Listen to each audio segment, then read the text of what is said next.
when I was 37, trying out some ultrasound equipment, I found my own breast cancer. And Wow. so here I am at the end of a busy day, charged with picking ultrasound equipment. So I asked all the vendors to bring their stuff in.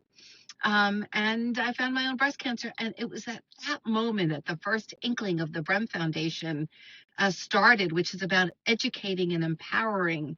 And I realized I felt so lucky when I looked at the screen and knew I had breast Sure. cancer, because all of my patients, so many of them get that information and haven't spent a life studying, thinking about, and strategizing what to do.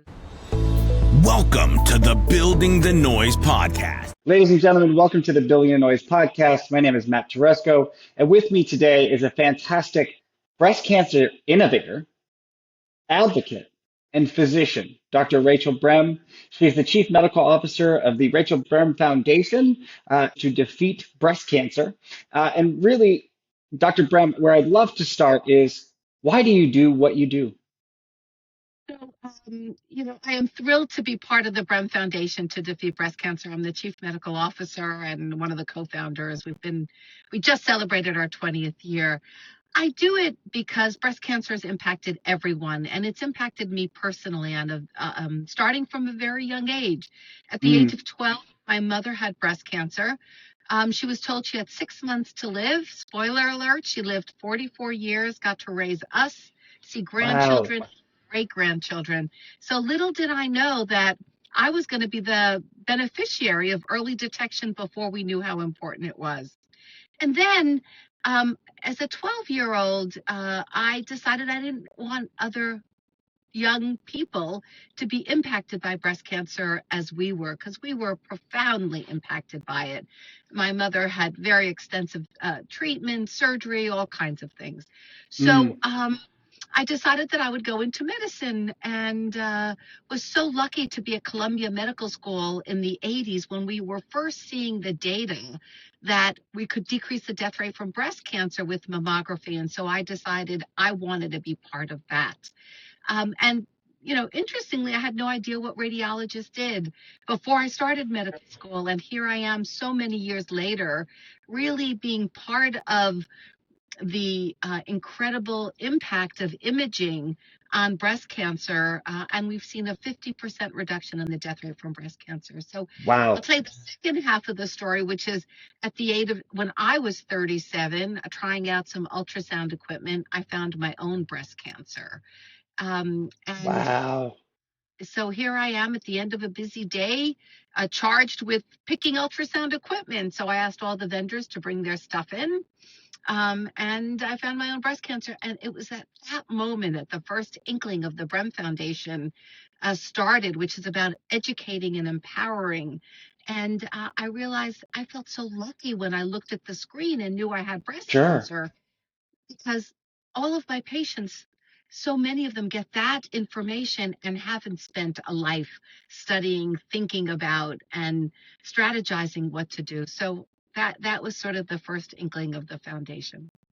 That's fantastic. We just had a guest on recently, Abigail Johnson, who got her diagnosis around the same time period as you, around 36 years old herself, was told stage two, and ultimately that turned out to be stage four. It was in all of her bones. But I think in her concern, it was the lack of awareness and discussion in families, but also from clinicians around what is the right age to begin mammography. Well, that's a great point, Matt, because we have strong societal recommendation as to when to start. But Yeah. sadly, they're all different, very confusing. So one thing is that, it confuses women, and some people don't go because of that. But the other reality today is that there is an alarming rate of increase in cancer and breast cancer in women under 40. And no matter what society listen to, we don't Hmm. recommend screening mammography in women who don't have increased risk under the age of 40. So that might sound reasonable, but then think about these two facts, that the incidence of breast cancer in women under 40 is increasing by 70%, and also that they have no screening in women under 40. So the Brem Foundation and others, I work with a company called B Sound, very exciting, using ultrasound direct to consumer. So again, women can be empowered with Sure. information, and that's what we're all about. So there we That's are. fantastic. As you think about that 70% increase in patients under 40, yet there are no guidelines and or are no spots that patients can go to understand their risk. And even I think we've discussed this, that many patients see the term average risk and don't think that that applies to them. What are your recommendations to patients today as they think about empowering themselves if they have a family history or if it's just a gut feeling? Well, let's start out with the family history statement. Remember, 3/4 of women, 75% of women who have breast cancer have no other risk factor except being a woman. So we can't just screen people with family history. We'll Yeah. miss 3/4 of women. So that's one important thing. The other thing is that this increase in young breast cancer is a new phenomenon. And that's why it's so important that we address it now, things like B Sound. And we do have ways to find information. BremFoundation.org, the website, has Hmm. an enormous amount of information about screening, about young breast cancer.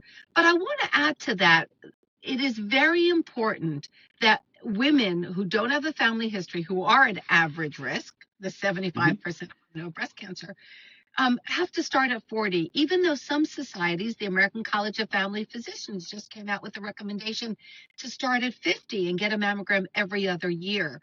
But I can Wow. tell you, a lot of my primary care physician friends come to see me starting at 40 every year. So think about that. Yeah. And then, right, and then the other thing is that even the American Cancer Society says start at thinking about it, consider it between 40 and 45 every year from 45 to 54, and every 1 to 2 years after that. Only the American College of Radiology, and the American College of Surgery says get a Mm. mammogram starting at 40 every year. But and the United States Preventative Services Task Force recently changed its recommendation from starting at 50 to 40, which is great, but they didn't go far enough because they said every other year. And I want to Sure. talk about that for a minute.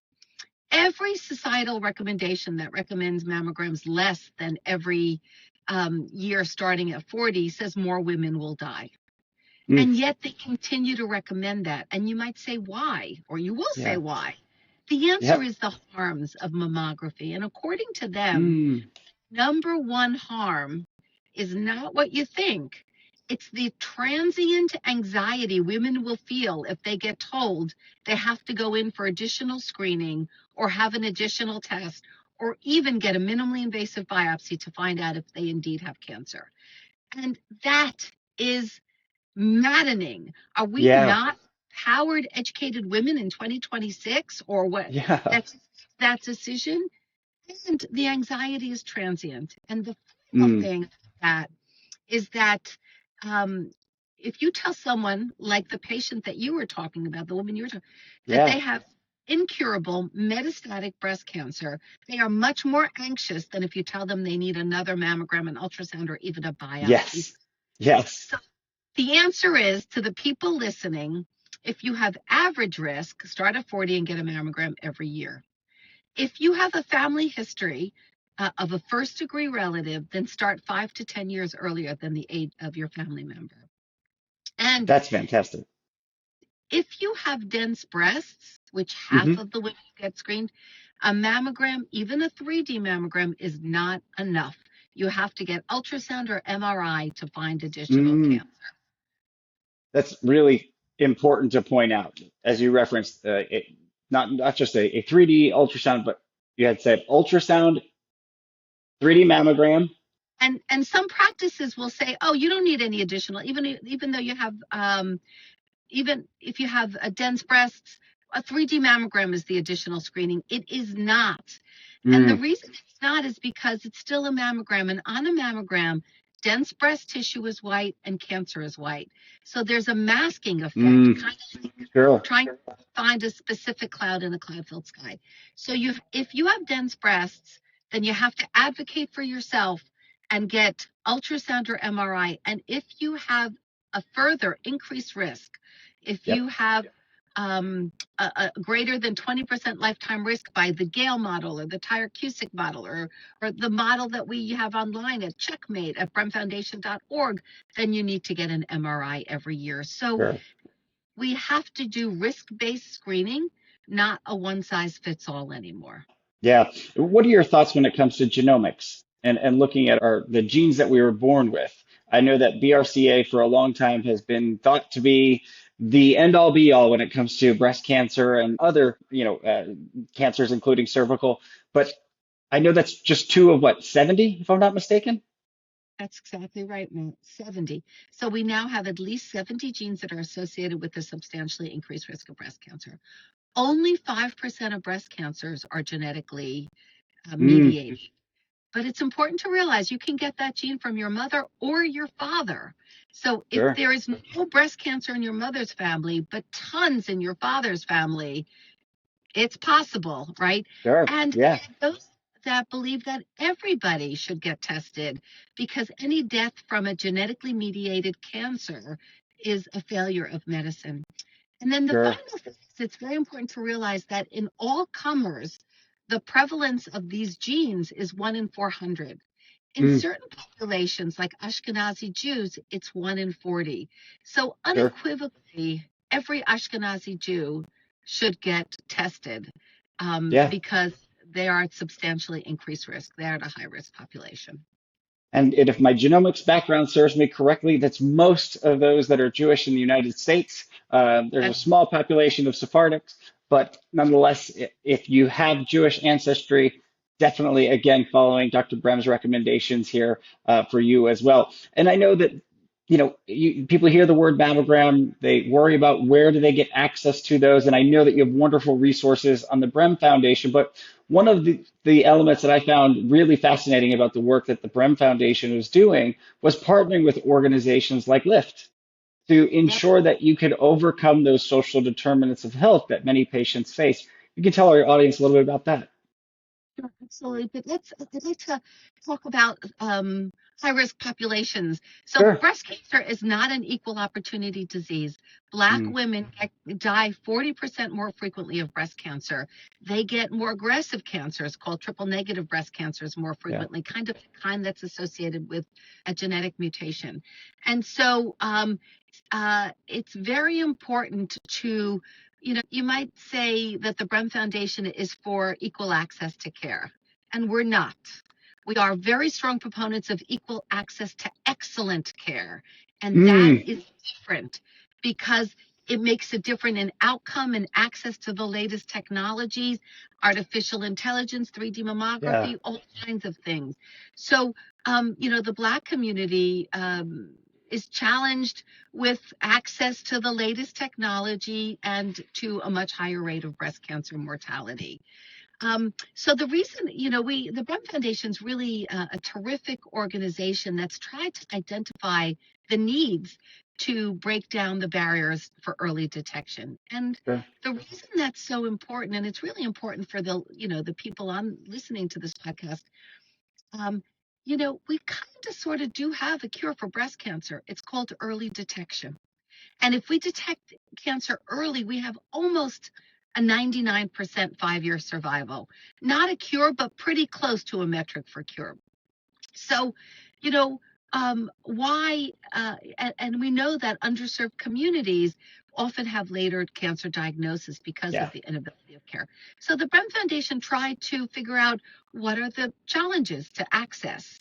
And that's how we started the Wheels for Women program, where we partner with Lyft and federally funded health centers where the most underserved women get their care, identify those women that's a barrier to going and getting their mammograms. And from a cost perspective, it's important to realize that by law, since the Affordable Care Act, women who have any insurance, a screening mammogram is free, no copay, no Yes. deductible. So if we can get the women there, we can move closer to more early detection.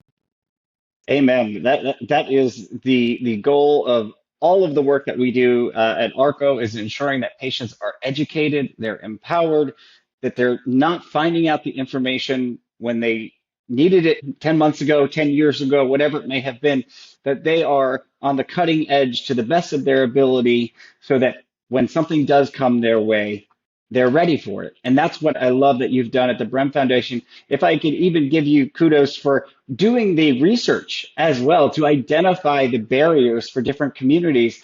I'm sure that you uncovered quite a few different types of barriers for different communities. If you don't mind sharing some of your work there. So obviously the Wheels for Women program. And one of the things that's difficult about that is we have so many requests that we can't meet all those requests. And the Brem Foundation has been spending an enormous amount of effort with resources to try to answer as many of those requests. We get requests from all across the country. In addition, we have our B Fund, where we support direct care in the underserved community. So we identify women who wouldn't otherwise get care that they need, not only that they deserve, but that is their right. So we support that.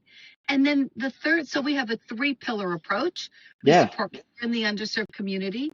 We support education, because knowledge is power. We've developed really fun, award-winning videos on various topics. Overall, our pushback video, which is overall about breast cancer. What is dense breast tissue? Am I too young to have breast cancer? What should I ask my doctor? And those are on our website. Through a partnership with WebMD, they've been seen by literally millions of Americans in 70% of the hospitals in the U.S. So that's fantastic. We also have a really terrific interactive risk assessment tool called Checkmate in English and Spanish on our website to see if you are, it won't give you your definitive risk, but it will see if your risk is high enough that you should speak to your physician about earlier screening or more screening. And finally, we work very hard for meaningful legislation so that with respect, we can break down barriers. So we testified recently for the Early Act, which is to support reappropriations of the CDC for information, funds for information for underserved communities and young women, so needed. Very supportive of the Find It Early Act. We have wonderful members of Congress that are our partners, and we do this at the state and national level. And, one of the things that we discussed that we're so proud of is the governor of Maryland signed into law a new law that uses mammograms in a completely different way. So it turns out that if you have a mammogram and you have calcifications in your arteries, not the kind of calcifications that are a sign of cancer, but calcifications in your arteries, then you have a substantially increased risk of cardiovascular disease. And nobody tells women that. It's there. It's on every mammogram. It's free. It's no additional tests. It's simply just additional information. And it's so actionable, right? If you have it, you can go on statins, lifestyle, see a preventive cardiologist, get a coronary CT. Cardiovascular disease kills more women than breast cancer. And so we have that information. And now we are forcing the hands of all radiologists to report that and telling women if they do have that, that they should speak to their physicians about how to act on that so that they can impact their truly life-saving impact. So we're very excited about that. That's amazing. And we know that which takes place in the States is what ultimately gets to the federal level. So congratulations to you and the team on getting that accomplished in Maryland. We hope to see that continue in other states. Are there any states that our audience should be aware of that is currently in discussion? And we talked about this with Abigail Johnson. Sometimes you have to vote with your feet in healthcare, and that may be choosing where you go to get care or going to the polls. So if you're familiar. Yes. So we're working with colleagues in various states, probably not a great idea because we're not close enough yet, but we've learned of how to do this because we've done it with dense breast tissue legislation. Now there's a national bill. So we're hopefully targeting New York next. And then working on federal bills as well. And I think we've learned so much from how we advocated for, got meaningful legislation about dense breast tissue, that we hope this will be the first of 50 states, as well as as well as federal legislation. And I think we have lessons learned for how we did it with dense breast tissue. So hopefully we can do it faster and better. That's fantastic. And as you said, if patients have questions or if they don't understand how to maybe proactively approach different situations with their providers, they can find that information at the Brem Foundation's website, correct? Absolutely. bremfoundation.org. Fantastic. So just a couple of points I want to point everyone to, and we will ensure that we include this in the notes as well.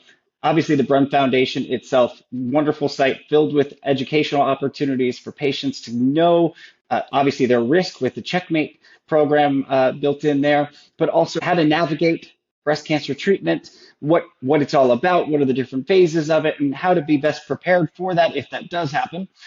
Be Sound, as you referenced, with regards to your partnership in identifying breast cancer as early as possible with ultrasound for all, and then Be Fund. And if any of, if you're okay with this, if any of our pharmaceutical partners that are out there that are in that breast cancer space want to do what's right for patients by ensuring that these patients have the tools and resources available to them to find that breast cancer early, we would hope that you would support the B Fund. I want to say, we have a mechanism for that. We have a corporate advisory board. There you go. Members include GE and Hologic, Bristol Myers Squibb, a number of pharmaceutical companies, and we're so grateful for that. So if there is anybody on the podcast that wants to support our efforts to really wipe out deaths from breast cancer, bremfoundation.org, we have mechanisms for that. We would welcome that opportunity. We need that support. We can't answer all the needs for either our B Fund or Wheels for Women. And we would be so grateful for support.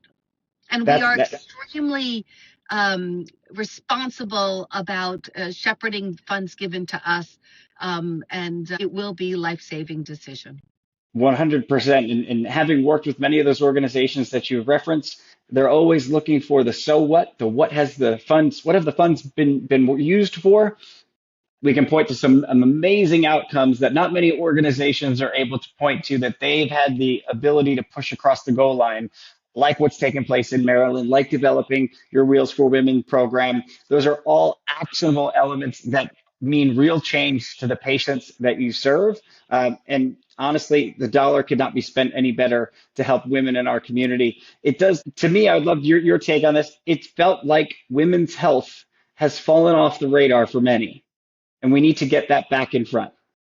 Well, there are a couple of things that are so important. Women are the kingpins of families, and they take care of their children, their husbands, their homes, their work, and so often they come last. Mm-hmm. And that's why it's so important to raise awareness for that, so that women don't, because everybody needs you for that reason.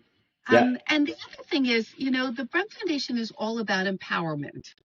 Mm-hmm. And so often insurance is the limiting factor. You need an ultrasound, you need an MRI, it's requested, insurance denies it, and you walk away saying, oh, what? That's not okay. You call the insurance, you advocate for yourself. We like you to be respectful, but, we want you to raise your voice and do be heard. To be heard, be forceful, and don't take no for an answer, right? We always are taught to be good girls. Don't be a good girl. Be a loud girl that advocates for yourself. I can tell you how often, at one of the Brem Foundation educational events, we have, educational events for all throughout the socioeconomic, from the most underserved to the most privileged. And no matter who you are, the pink ribbon, but you don't know that you have to call your insurance company and advocate. Yeah. So often after that, people will tell us, because of that, I called my insurance and a small curable cancer was found. So what could be more important than that? Could not agree more. And as I'll point back to our guest, Rachel Brem, who is a lawyer and helps on those types of discussions. If you do run into any trouble, I'm sure the Brem Foundation can also be of assistance. But having those conversations, knowing what to ask, knowing where to look in their medical policies, they could be telling you no, and it could be something that could be covered, right? It's just the way of the system. No does not mean no in this situation, That's right? right. The first pass at a no does not mean no. You call again, you advocate, you use forceful words, Yes. and that's very important. And that's the power of patients telling their story as well, That's right? right. Is ensuring that just because you got a diagnosis does not mean that you can't continue to be loud either. That there are so many things that you can do to teach others around you, like you did, Dr. Brent, with your family. Once your mom got diagnosed, she opened the world of education to the rest of the family, That's right. That's right? absolutely right. And I am so grateful for the passion she's instilled in me, this lifelong mission Sure. um, of making sure no woman dies of breast cancer. My final question for you, as you think back to that 12-year-old who had to watch mom go through what she was going through and picked medicine as her discipline and wanting to help women, what would you go back and tell that 12-year-old today? Uh, You know, I need to go back for a second. I come from an immigrant family. I'm the first one to Yeah, go to college. Um, never that I would say to that 12-year-old girl, think big because you can't mm, imagine what you can do, and never alone. It's always in partnership with people like you, with the extraordinary team at the Brem Foundation. yeah, Uh, but I always thought I would be the only. I never met a girl doctor when I went to medical school. Neither did sure. my parents. They were not very supportive of my going to medical school. They had never met a girl doctor, right? And I Yeah, thought it would be a local physician, that which is all I knew. But I'm so grateful for that entree into medicine, for the ability to use medicine to impact people in ways that nothing else allows. But think big, think outside of the box. What I would tell that 12-year-old and anybody who's listening is identify problems and figure out ways to solve them, even if it's things you never thought that you would do, like yep, you at this podcast and all of that. So yeah, think big, think strong, and think outside of the box, and fantastic. It think collaboratively. Very important. think great point there. And it speaks so much to what you do today. Again, coming from that 12-year-old who knew her mission, knew her passion, and then thought collaboratively, was innovative in your approach, and have brought forth amazing solutions for patients all over this country, both from a legislative perspective, but also the day-to-day that patients face in the clinic, and ensuring that they're getting excellent care, as you referenced, not just care in general, right? Not just the standard of care, but excellence in healthcare, which is what we're all about here and what the United States healthcare system should be all about as well. Couldn't So agree more. Could we not thank agree you more. so much for your time today, Dr. Brem, and really thank you for all the work that you're doing on behalf of women and patients around this country. And that, without partnerships like you spreading the word, the word would be a whisper. So this is another really critical collaboration. Media has been our partner and has saved Yes. lives alongside with us. So thank you for doing this. The way that I see it is if I went through it, my mess now becomes my message.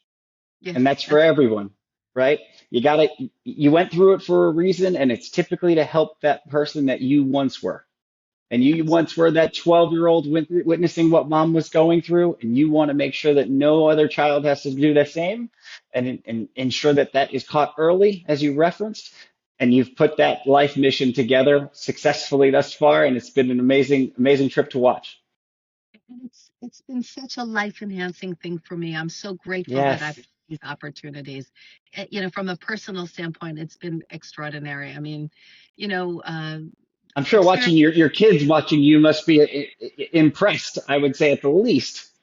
I'm impressed with my kids. They're awesome. I have three extraordinary daughters and a gaggle of fantastic grandkids. But That's um, awesome. yeah, and even 2 years ago, Dr. Christy Teal and I wrote a book called Yeah. No Longer Radical. empowering women with the information they need to make the best decisions for them, embracing that every decision is different for each person. And Simon and Schuster Yeah. published it. So that's another wonderful resource, No Longer Radical. It's available on No Amazon. longer radical.